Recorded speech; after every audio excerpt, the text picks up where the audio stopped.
अस्सलाम वालेकुम दोस्तों, मैं हूं खुरम शबीर। अस्सलाम वालेकुम दोस्तों, मैं हूं दानिश सलीम। दोस्तों, इससे पहले भी हम एक वीडियो पर रिएक्शन दे चुके हैं जो बांग्लादेश की इकॉनमी के हवाले से थी। इंडियन वीडियो थी वो भी, बल्कि 2-3 वीडियो हान की जी वीडियो पर भी दे चुके हैं, सोशल लाइफ चैनल की। और दूसरा एक बीबीसी हिंदी वाली वीडियो थी, उस पर भी दे बिल्कुल, चुके हैं। जिसमें मुकम्मल हाँ, बांग्लादेश मुकम्मल दिखाया गया है। इकॉनमी के हवाले से जी मुकम्मल इन्फॉर्मेशन दी गई थी कि कैसे वो इंडिया और पाकिस्तान से काफ़ी ज़्यादा आगे जी जा रहे बिल्कुल। हैं इकॉनमी के लिहाज से और बहुत सारी और भी चीज़ों में। तो आज हम एक और ही इंडियन वीडियो पर रिएक्शन देने वाले हैं। ये भी बांग्लादेश की इकॉनमी के हवाले से बात की गई होगी इस वीडियो में भी, कि किस तरह उनकी इकॉनमी इतनी बढ़ रही है और कैसे बिल्कुल, आगे से तेज़ी से आगे बढ़ किस रही है। वजह किस चीज़ से इतनी बढ़ हाँ, रही है। किस चीज़ से इतनी हो रही है। तो देखते हैं कि इस वीडियो में क्या बताया गया है। जो पहले हम रिएक्शन दे चुके हैं उन वीडियो से कितनी मुख्तलिफ है ये जी, वीडियो। तो चलिए दोस्तों, इस वीडियो को शुरू करते हैं और फिर इस पर आपको रिव्यू देते हैं। और दोस्तों हमारे चैनल को ज़्यादा से ज़्यादा लाइक करें, सब्सक्राइब करें, शेयर करें और साथ ही बेल आइकन को दबा दें ताकि हमारी डेली अपडेट वीडियो आपके पास ज़्यादा से ज़्यादा पहुँच रहे।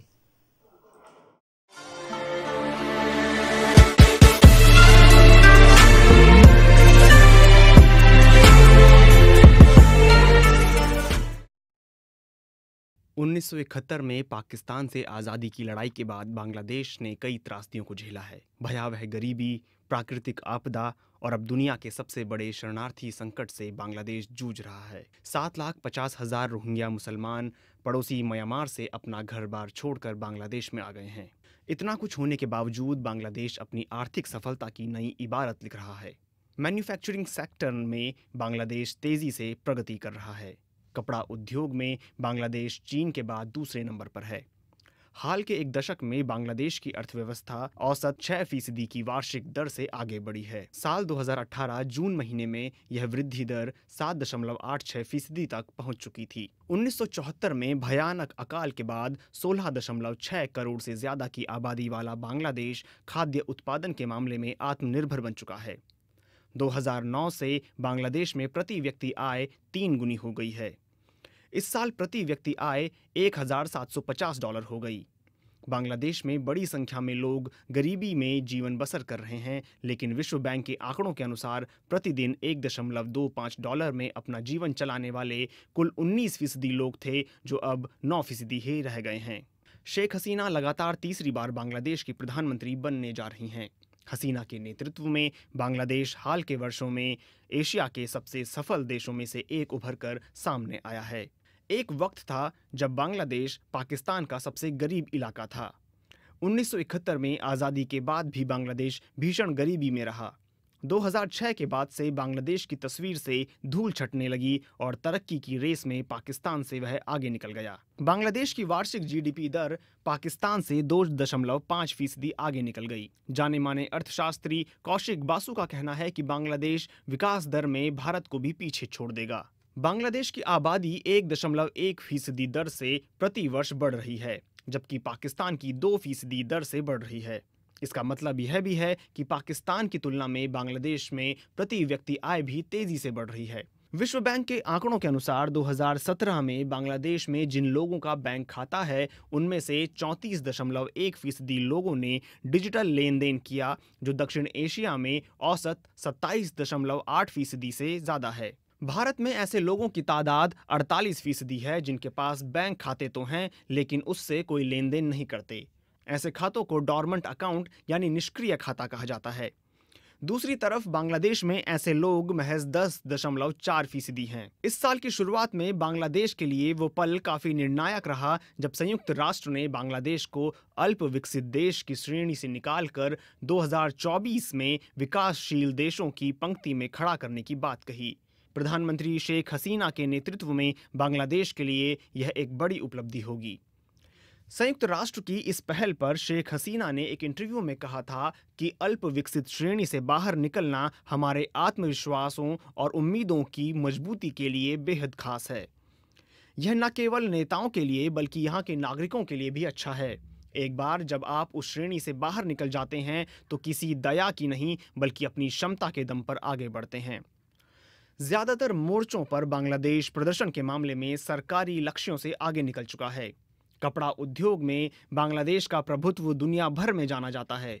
बांग्लादेश में बनने वाले कपड़ों का निर्यात सालाना 15 से 17% की दर से आगे बढ़ रहा है। 2018 में जून महीने तक कपड़ों का निर्यात $36.7 अरब तक पहुंच गया। हसीना का लक्ष्य है कि साल 2019 तक इसे 39 अरब डॉलर तक पहुंचाया जाए और 2021 में बांग्लादेश जब अपनी 50वीं वर्षगांठ मनाए तो यह आंकड़ा 50 अरब डॉलर तक पहुंच जाए। बांग्लादेश की अर्थव्यवस्था में विदेशों में काम करने वाले करीब 25 लाख बांग्लादेशियों की भी बड़ी भूमिका है। विदेशों से जो ये पैसा कमाकर भेजते हैं उसमें सालाना 18% की बढ़ोतरी हो रही है और साल 2018 में 15 अरब डॉलर तक पहुंच गया। 2009 में शेख हसीना ने डिजिटल बांग्लादेश लॉन्च किया था ताकि टेक्नोलॉजी को बढ़ावा दिया जा सके। बांग्लादेश की राजधानी ढाका में टेक्नोलॉजी सेक्टर भी पांव पसार रहा है। ढाका के सीईओ भारत के आईटी सेक्टर से सीख उसे टक्कर देना चाहते हैं। भारत दवाइयों के निर्माण में भी काफी आगे है और बांग्लादेश अपने पड़ोसी को इसमें भी टक्कर देने की मंशा रखता है। बांग्लादेश की सरकार देश भर में 100 विशेष आर्थिक क्षेत्रों का नेटवर्क तैयार करना चाहती है। इनमें से 11 बनकर तैयार हो गए हैं और 79 पर काम चल रहा है। बांग्लादेश बैंक के मुख्य अर्थशास्त्री फैसल अहमद बड़ी आबादी को अपने मुल्क की तरक्की में काफी लाभकारी मानते हैं। फैसल ने अपने कई इंटरव्यू में कहा कि सघन आबादी के कारण सोशल और इकोनॉमिक आइडिया को जमीन पर उतारने में काफी मदद मिलेगी। बांग्लादेश की सियासत में 2 महिलाओं शेख हसीना और पूर्व प्रधानमंत्री खालिदा जिया का प्रभुत्व रहा है। जब बांग्लादेश पूर्वी पाकिस्तान था तब दोनों ही नेताओं के परिवारों की बांग्लादेश की आज़ादी में अहम भूमिका रही। पिछले 3 दशकों में दोनों महिलाएं सत्ता में आती जाती रही हैं। इसके साथ ही दोनों जेल में भी रहीं। 1981 से शेख हसीना सत्ताधारी अवामी लीग पार्टी का नेतृत्व कर रही हैं। इस पार्टी का गठन उनके पिता शेख मुजीबुर रहमान ने किया था। रहमान देश के पहले राष्ट्रपति थे। 1975 में सेना के कुछ लोगों ने रहमान और उनके परिवार के ज्यादातर लोगों की हत्या कर दी थी। अवामी लीग पिछले 10 सालों से सत्ता में थी। कई लोग इस बात को मानते हैं कि सत्ताधारी पार्टी की जीत से विकास को और रफ्तार मिलेगी। बांग्लादेश की सफलता में रेडीमेड कपड़ा उद्योग की सबसे बड़ी भूमिका मानी जाती है।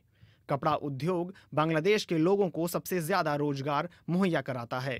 कपड़ा उद्योग से बांग्लादेश में 40.5 लाख लोगों को रोजगार मिला हुआ है। 2018 में बांग्लादेश के कुल निर्यात में रेडीमेड कपड़ों का योगदान 80% था। टेक्सटाइल इंडस्ट्री में बांग्लादेश को दुनिया के कई देशों से कड़ी टक्कर मिल रही है। Bangladesh garment manufacturers and exporters association के अनुसार पिछले 5 सालों में 4,560 करोड़ की फैक्ट्रियों में से 22% कम हुए हैं। बांग्लादेश में प्रत्यक्ष विदेशी निवेश यानी FDI की स्थिति बहुत मजबूत नहीं है। हालांकि शेख हसीना ने पिछले 9 सालों के शासनकाल में FDI 3 गुना बढ़ाया है। वित्तीय वर्ष 2008 में FDI 96.1 करोड़ डॉलर से बढ़कर इस साल जून में 3 अरब डॉलर तक पहुंच गया। हालांकि यह बाकी के एशियाई देश वियतनाम और म्यांमार से कम ही है। बांग्लादेश में व्यापार करना कितना आसान है, इस मामले में इसकी रैंकिंग बहुत ही खराब है। विश्व बैंक ने ईज ऑफ डूइंग बिजनेस यानी व्यापारिक सुगमता के मामले में बांग्लादेश की रैंकिंग 190 देशों में 176वें नंबर पर रखी है। कहा जा रहा है कि बांग्लादेश IT सेक्टर में भारत से मुकाबला करने की महत्वाकांक्षा रखता है। सॉफ्टवेयर कंपनी टेक्नो हेवन और Bangladesh association of software and information service के सह संस्थापक हबीबुल्लाह करीम ने फाइनेंशियल टाइम्स को दिए इंटरव्यू में कहा है कि बांग्लादेश में इस साल 30 जून तक IT सर्विस और सॉफ्टवेयर का निर्यात 80 करोड़ डॉलर तक पहुंच गया और इस वित्तीय वर्ष में यह 1 अरब डॉलर के पार चला जाएगा। सरकार ने 2021 तक इसका लक्ष्य 5 अरब डॉलर रखा है, जो कि काफी चुनौतीपूर्ण है। दुनिया भर में जेनरिक दवाइयों के निर्माण में भारत का नाम है, लेकिन बांग्लादेश इस क्षेत्र में चुनौती देने की कोशिश कर रहा है। अल्प विकसित देशों का दर्जा होने के कारण बांग्लादेश को पेटेंट के नियमों में छूट मिली हुई है। इस छूट के कारण बांग्लादेश जेनरिक दवाइयों के निर्माण में भारत को चुनौती देने की कोशिश कर रहा है। बांग्लादेश जेनरिक दवाइयों के निर्माण में दूसरा सबसे बड़ा देश बन गया है और 60 देशों में इन दवाइयों का निर्यात कर रहा है। चीन बांग्लादेश के कई बड़े प्रोजेक्टों में आर्थिक मदद मुहैया करा रहा है। चीन पद्मा नदी पर 4 अरब डॉलर का एक ब्रिज रेलवे लाइन बना रहा है, जो मुल्क के दक्षिणी, पश्चिमी और उत्तरी पूर्वी इलाकों को जोड़ेगा। चीन ने बांग्लादेश को 38 अरब डॉलर का कर्ज देने की प्रतिबद्धता जताई है।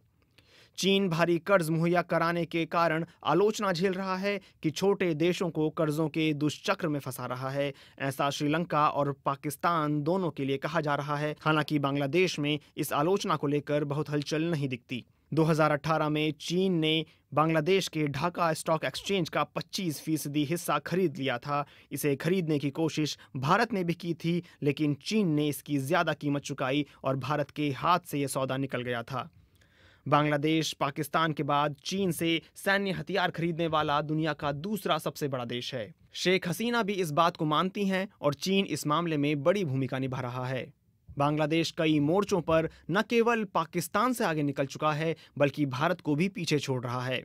बाल मृत्यु दर, लैंगिक समानता और औसत उम्र के मामले में बांग्लादेश भारत को पीछे छोड़ चुका है। संयुक्त राष्ट्र के आंकड़ों के अनुसार 2013 में बांग्लादेश की प्रति व्यक्ति आय $914 थी, जो 2016 में 39.11% बढ़कर $1,355 हो गई। इसी अवधि में भारत में प्रति व्यक्ति आय 13.80% बढ़ी और $1,706 तक पहुंची। पाकिस्तान में इसी अवधि में 20। तो दोस्तों वीडियो हमने देख लिए और ये तो वही वीडियो थी जो पे हम पहले रिएक्शन दे चुके हैं, लेकिन ये किसी और चैनल पे उनकी वीडियो किसी और चैनल ने अपलोड की हुई थी, तो हमें नहीं अंदाजा था। जो लिंक हमें मिला हुआ था उस पे तो हमने रिएक्शन पोल पे मैंने लगाया था वीडियो को, तो उसके हिसाब से रिएक्शन देना जरूरी जरूरी था क्योंकि उस पे वोट ज्यादा आए थे। तो ये हमें नहीं अंदाजा था, देखी नहीं थी कि ये वही वीडियो निकलेगी जो पहले हम रिएक्शन दे चुके हैं। लेकिन ये तो हमें पहले से काफी ज्यादा बातों का इल्म है और जब से शेख हसीना आई है तब से बांग्लादेश काफी ज्यादा तरक्की कर रहा है। बांग्लादेश का पासा पलट दिया। हाँ, और काफ़ी ज़्यादा तरक्की के राह पे जा रहा है और बहुत सारे इसमें गारमेंट्स इंडस्ट्री में और टेक्सटाइल इंडस्ट्री और दूसरे मेडिसिन के शोबे में और दूसरे और की शोबे में भी काफ़ी ज़्यादा तरक्की कर रहा है। तो ये एक अच्छी बात है, बांग्लादेश इतनी तरक्की कर रहा है। और जैसे कि ये कह रहे थे कि जीडीपी पर कैपिटा और तकरीबन वो हिंदी में कह रहे थे, तो हमें तो ऐसे लग रहा है कि वो जीडीपी के बारे में बात कर रहे थे कि प्रति व्यक्ति पता नहीं क्या कह रहे थे, हम तो समझ नहीं है ऐसी। लेकिन वो बात ये जो समझ में आ रही है कि यही काफी तेजी से बढ़ रहा है, काफी तेजी से उसकी ग्रोथ हो रही है, काफी तेजी से ग्रो हो रहा है। पाकिस्तान को इसने टक्कर दे दिया और अब इंडिया को इंडिया को टक्कर दे रहे, कई शोबों में टक्कर देगा, मेडिसिन के शोबों में और दूसरा कपड़ा साजी के शोबों में और भी बहुत सी चीजें, जैसे कि हथियार बांग्लादेश चीन से खरीद रहा है, पाकिस्तान की तरह पाकिस्तान भी काफी हथियार चीन से खरीदता है और वहाँ से पाकिस्तान में आते हैं। चीन काफी ज्यादा बांग्लादेश और पाकिस्तान की मदद कर रहा है। हाँ, चीन ये एक बात है, काफी ज्यादा बांग्लादेश और पाकिस्तान की मदद कर रहा है और मेरे ख्याल में इंडिया की बनती नहीं है चीन से। जी बिल्कुल। तो इस वजह से वो इंडिया के करीब काम ही रहता है। लेकिन ये अच्छी बात है कि बांग्लादेश भी काफ़ी ज़्यादा वो क्या, हमें एक नई बात इसमें ये मालूम है, पिछली मेरे ख्याल में रह गई थी कि पद्मा ब्रिज मेरे ख्याल में ज़्यादा तावन कर रहा है चीन कर रहा है जी बांग्लादेश का। बिल्कुल। तो ये एक हमें नई बात है जो हमारे लिए एक नई बात है। लेकिन कई दोस्तों ने हमें कमेंट में बताया था कि चीन सिर्फ उसको तैयार करने में मदद कर रहा है, तो ये हमें अब हकीकत नहीं पता चल रही कि वाकई बांग्लादेश को चीन पैसे दे रहा है। क्योंकि उन्होंने जब प्रोजेक्ट्स दिखाए थे तो उन्होंने ये नहीं बताया था कि चीन दे रहा है। बिल्कुल। तो ये तो इसने बताया, इस वीडियो में हमें पता चला है। तो दोस्तों अगर आपको इसके बारे में कोई इन्फॉर्मेशन है तो हमें बताएं कि असल वजह क्या है। तो दोस्तों हमें तो ये वीडियो काफ़ी पसंद आई है, जैसे कि हमने पहले भी इस पर रिएक्शन दिया था, वो काफ़ी अच्छी तरह हमें समझ आई थी, वीडियो से काफ़ी बातें बताई थी जो हम पहले जानते थे। तो दोस्तों हमें तो ये वीडियो काफ़ी पसंद आई है। अगर आपको हमारी ये वीडियो पसंद आई है तो उसे लाइक करें, चैनल को सब्सक्राइब करें, शेयर करें और साथ ही बेल आइकन को दबा दें ताकि हमारी डेली अपडेट वीडियो आपके पास जल्द से जल्द पहुंच रहे। तो मिलते हैं अगली वीडियो के साथ, तब तक के लिए अल्लाह हाफिज़।